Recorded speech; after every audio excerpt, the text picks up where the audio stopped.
अस्सलाम वालेकुम तमाम देखने वालों को। थंबनेल पे आपने देख लिया होगा किस हवाले से मैं गुफ्तगू करने वाला हूँ, लेकिन माज़रत वो लोग जो मुझे देखते हैं, तकरीबन ये 17 रोज़ बाद हमारा आमना-सामना इस वीडियो के थ्रू आपसे मुलाकात होती है, हो रही है। कोई तबीयत की नासाज़ी, गला ख़राब, खाँसी जिसकी वजह से बोलने में दुश्वारी थी, मैं वीडियो नहीं बना सका। बहुत बड़ी अच्छी खबर है तहरीक-ए-इंसाफ के लिए। सलमान सफ़दर साहब मुलाकात करके आए हैं, कोई मामूली मुलाकात नहीं थी।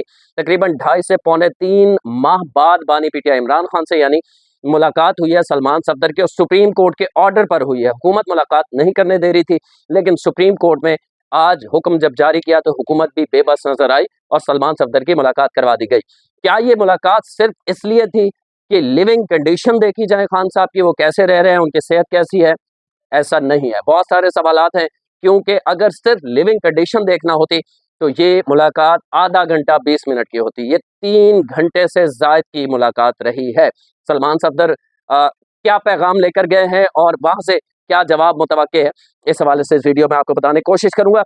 ट्रांसपेरेंसी इंटरनेशनल ने आज एक रिपोर्ट जारी की है, जो हर साल वो जारी करते हैं। जब आपको पता है, मैं इस हवाले से वीडियोस में अक्सर जिक्र करता रहता हूँ, करप्शन इंडेक्स बेसिकली वो देते हैं 182 ममालिक में पाकिस्तान का कहाँ नंबर है, पाकिस्तान कितना करप्ट है। जब मुशर्रफ दौर से ये ट्रांसपेरेंसी इंटरनेशनल का करप्शन इंडेक्स आने लगा तो हम 141 पे थे, यानी 142 182 182 जो कंट्रीज हैं उनमें हमारा 141 नंबर था, यानी हम ज्यादा करप्ट थे। फिर पीपल्स पार्टी की हुकूमत आई, हम 134 35 तक रहे। थोड़ी करप्शन में कमी आई, गो के हमें बताया गया, बयानिया ये बनाया गया पीपल्स पार्टी सबसे करप्ट जमात है। उसके बाद मुस्लिम लीग नून की जब हुकूमत आई 2013 में, तो हमारी करप्शन कम होकर हम 117 पर आ गए। ये पाकिस्तान की तारीख में पहली दफा हुआ था कि करप्शन इंडेक्स में, जब से 2002 से ये ट्रांसपेरेंसी इंटरनेशनल काम कर रही है, तकरीबन 24-25 साल से पहली दफा हुआ कि 117 पर, यानी इतनी करप्शन पाकिस्तान में कम हो गई थी। गो के कहा क्या जाता है कि दुनिया के सबसे पाकिस्तान के सबसे करप्ट तरीन जरदारी साहब और नवाज शरीफ साहब हैं। लेकिन अब जब हम आदाद शुमार देखते हैं, फैक्ट्स देखते हैं, तो इससे मुख्तलिफ होते हैं। फिर खान साहब आए और खान साहब का पहला नारा ये था कि हम आते ही 100 दिन के अंदर करप्शन खत्म कर देंगे। लेकिन 2021 में हम एक दफा फिर ट्रांसपेरेंसी इंटरनेशनल के मुताबिक हम चले गए कहाँ, 140 पे, यानी करप्शन फिर बढ़ गई। फिर अदम एतमाद हुई और 2023 के अंदर करप्शन इंडेक्स ने हमें बताया कि हम 133 पर आ गए हैं, यानी 3 दर्जे हमने तरक्की की है, अपने मुल्क में करप्शन कम की है। लेकिन अब बुरी खबर हुकूमत के लिए ये है कि ट्रांसपेरेंसी इंटरनेशनल ने 133 से इस दफा 2024 में 135 था, 2% करप्शन बढ़ी थी, अब 1% फिर हम बढ़ गए। यानी एक मुल्क हमसे करप्शन कम करके आगे निकल गया और हम पीछे रह गए हैं, हमारी करप्शन बढ़ी है। इस साल करप्शन इंडेक्स में हमारा नंबर है 136, 136 नंबर पर आ गए हैं। तो हुकूमत को ये होश के नाखून लेना होंगे कि जहाँ हुकूमत दावे करती है कि मईशत में बेहतरी ला रहे हैं, स्टेबल हो गए हैं मामला, जो डिफ़ॉल्ट की सूरत हाल थी उससे हम बच गए। लेकिन अफसोसनाक ये है कि हम 136 पर आए हैं, बजाय कि ये 135 या 4 या 3 कम होती करप्शन, करप्शन बढ़ी है। एक तो ये है।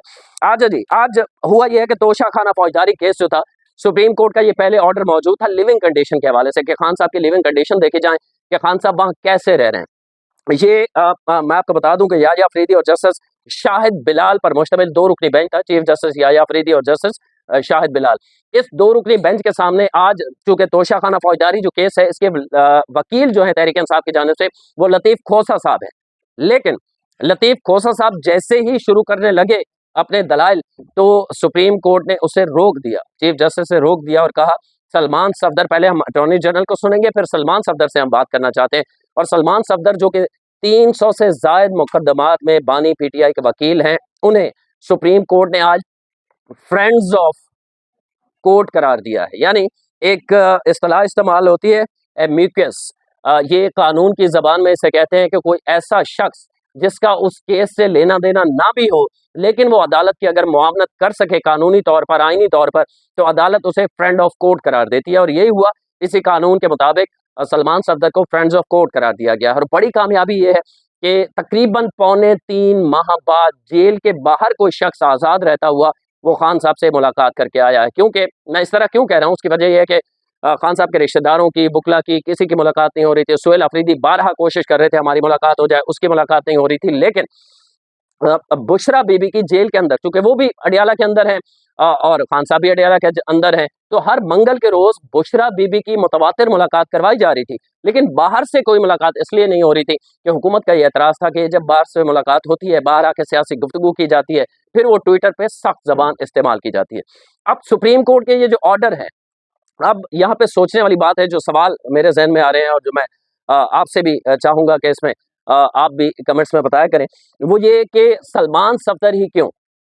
लतीफ खोसा फौजदारी जो केस था, तोशा खाना का, उसमें वकील है। सुप्रीम कोर्ट ने एतमाद किस पे किया? सलमान सफदर पे। फिर हुकूमत एस्टैब्लिशमेंट ने भी एतबार किया सलमान सफदर पे, उन्होंने कोई रोड़े नहीं अटकाए। जो सुप्रीम कोर्ट ने कहा कि जाके मुलाकात कर लो, उन्होंने कर ली। अच्छा, फिर यहाँ पे सवाल ये है कि लिविंग कंडीशन देखने के लिए सलमान सफदर क्यों, और उनकी तिब्बी हालत देखने के लिए, यानी उनकी सेहत कैसी है खान साहब की, क्योंकि अभी आपको पता है कि पिम्स उन्हें लाया गया था। पहले ये असदुल्ला खान ने खबर ब्रेक की, फिर उसकी नफी बाज लोग करते रहे, फिर हुकूमत मान गई कि हाँ उन्हें लाया गया था, उनकी आंख में इन्फेक्शन का मामला था, ये जो भी था, मैं उस डिटेल में नहीं जाऊंगा। अब सलमान सफदर क्या कोई डॉक्टर है कि उन्हें भेजा गया है कि खान साहब की सेहत के हवाले से बताएं? और सलमान सफदर जब बाहर आए, उन्होंने कहा खान साहब की सेहत दुरुस्त है। इस हवाले से मैं ज्यादा बात नहीं करूंगा, मैं परसों सुप्रीम कोर्ट में उनके सेहत के हवाले से और लिविंग कंडीशन के हवाले से रिपोर्ट जमा करा दूंगा। तो सलमान सफदर क्या डॉक्टर है? नहीं। और सलमान सफदर अगर सिर्फ एक वकील के तौर पर लिविंग कंडीशन देखने जा रहे हैं सुप्रीम कोर्ट के ऑर्डर के ऊपर, तो क्या होता? क्या मुलाकात 3 घंटे से ज्यादा होती? नहीं होती ना। ये सवालात हैं, सोचें आप। अच्छा, अभी लिहाज अली सीनियर जर्नलिस्ट हैं, मेरे प्रोग्राम में कल भी वो आए थे, उन्हें मैंने दावत दी थी, उनका शुक्रिया कि उन्होंने कबूल की। उन्होंने कहा है कि बाकायदा सुहेल अफरीदी से कुछ बातचीत हो गई है ताकतवर हलकों की, जिसमें डिसाइड हुआ है कि आप पेशावर में जो केपीके में ओवरऑल ऑपरेशन हो रहा है उसके खिलाफ नहीं बोलेंगे, उसके खिलाफ नहीं जाएंगे, रोड़े नहीं अटकाएंगे। दूसरा, कोई बड़ा जुलूस, कोई एहतजाज नहीं होगा, हुकूमत के किसी काम में आप रोड़े नहीं अटकाएंगे। इसके बदले सुहेल अफरीदी की भी रमजान 10 रमजान से पहले पहले मुमकिन तौर पर, मुबैना तौर पर मुलाकात करवा दी जाएगी। तो अंदर खाते कुछ चल रहा है। अब आपको समझ में आ रहा है कि सलमान सफदर को क्यों अदालत, बेसिक अदालत के कंधे पे रख के सारा कुछ करवाया गया। अगर हुकूमत खुद भेजती, पहले हुकूमत डटी हुई है कि कोई सियासी मुलाकात नहीं होगी, क्योंकि सियासी गुफ्तगू होती है, मुलाकात होती है। हुकूमत अगर कहती कि हाँ जाने दो, तो हुकूमत को भी फेस सेविंग चाहिए थी। तो सुप्रीम कोर्ट में मामला ले जाया गया, पहले से लगता है अंडरस्टैंडिंग के थ्रू था। सुप्रीम कोर्ट में सलमान सफदर को सिलेक्ट किया चीफ जस्टिस ने, उन्हें कहा कि लिविंग कंडीशन जाके देख लें। वो अंदर गए, मुलाकात 15-20 मिनट की होती, अगर लिविंग कंडीशन ही देखनी थी, जेल देख लेते, सेहत कैसी है देख लेते, ग़िज़ा सही मिल रही है, शिकायत सुन लेते खान साहब के अगर कोई है, वापस आ जाते। 3.25 घंटे मुलाकात। इसका मतलब है सलमान सफदर साहब को भेजा अदालत ने है, लेकिन भेजा किसी और ने है, और कुछ डिमांड्स होंगी, कुछ मुतालिबात होंगे, कुछ ले और दो, कुछ ये आप इस पे कंप्रोमाइज करें, हम इस पे कंप्रोमाइज करें।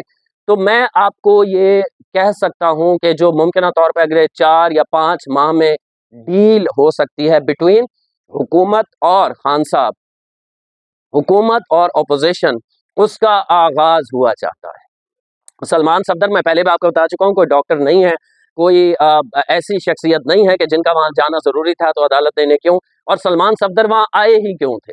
जब वो वकील नहीं है इस केस में, जो केस सुना जा रहा था, तो वहां पे क्यों थे मौजूद? मतलब उन्हें भी कोई पैगाम पहुंचाया गया होगा, आपने आना है, आपने ये चीजें वहां बतानी है।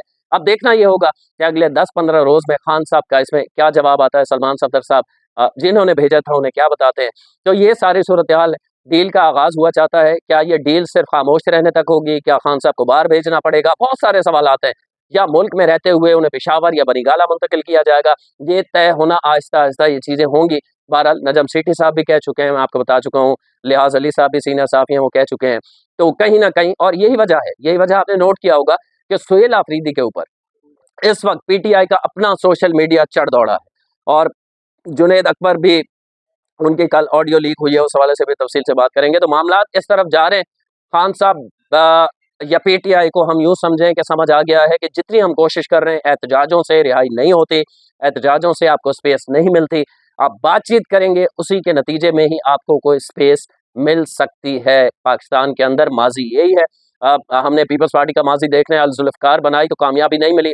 आपने एक तैयारा अगवा कर लिया, आपने कैदी छुड़वा लिए, लेकिन सियासत करने की इजाजत उस वक्त मिली जब थोड़ा सा 88 में कंप्रोमाइज किया मोहतरमा बेनज़ीर भुट्टो ने और कुछ लो और कुछ दो की बुनियाद पर एक फार्मूला तय हुआ, तो अब बानी पीटीआई यानी इमरान खान भी उस फार्मूले पे आ खड़े हुए हैं। गो के तहरीक इंसाफ वालों के बात काफी तल्ख लगेगी अगर मैं डील का लफ्ज इस्तेमाल करूं। बहरहाल इसके अलावा कोई चारा नहीं है। कुछ हुकूमत एक स्टेप पीछे जाएगी, एक स्टेप खान साहब जाएंगे, उसका इब्तदा है, हो चुकी है। सलमान सफदर को भेजने का मकसद उनकी लिविंग कंडीशन या तबीयत देखना नहीं था। ये क्लियर कट मैं आपको बता रहा हूँ। मामलात कुछ और हैं। हुकूमत की तरफ से क्या खान साहब को दिया जा सकता है वो पेश किया गया होगा। खान साहब का क्या जवाब आएगा ये अगले चंद रोज में पता चल जाएगा। तब तक के लिए अल्लाह ने के बाद।